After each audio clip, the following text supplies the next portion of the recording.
నమస్కారం. ఆవకాయ గురించి విన్నారు కానీ ఎప్పుడన్నా పెసరావకాయ గురించి విన్నారా? నేను చెప్తాను పదండి ఎట్ట పెట్టుకోవాలో.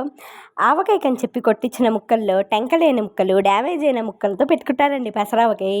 ఈ ముక్కల్ని తీసుకొని అందులో తగినంత ఆయిల్ పోసి ఉప్పు, కారం, పసుపు వేసి బాగా కలిపేసుకోండి. తర్వాత ఒక అర గ్లాసుకి గుప్పెడు ఎక్కువ పెసరపప్పు తీసుకొని దాన్ని ఒక చిన్న ఇంగువ ముక్కతో వేయించుకోండి. వేయించుకున్న తర్వాత దీన్ని పొడి కొట్టి ఈ పొడిని కూడా ఆవకాయ ముక్కల్లో వేసేయండి.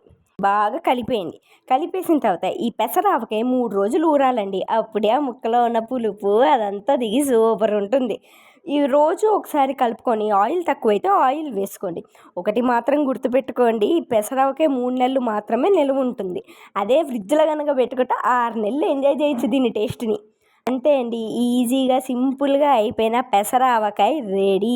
టేస్ట్ మాత్రం సూపర్ ఉంటుంది. లైక్ చేసి సబ్స్క్రైబ్ చేసి కమెంట్ చేయండి.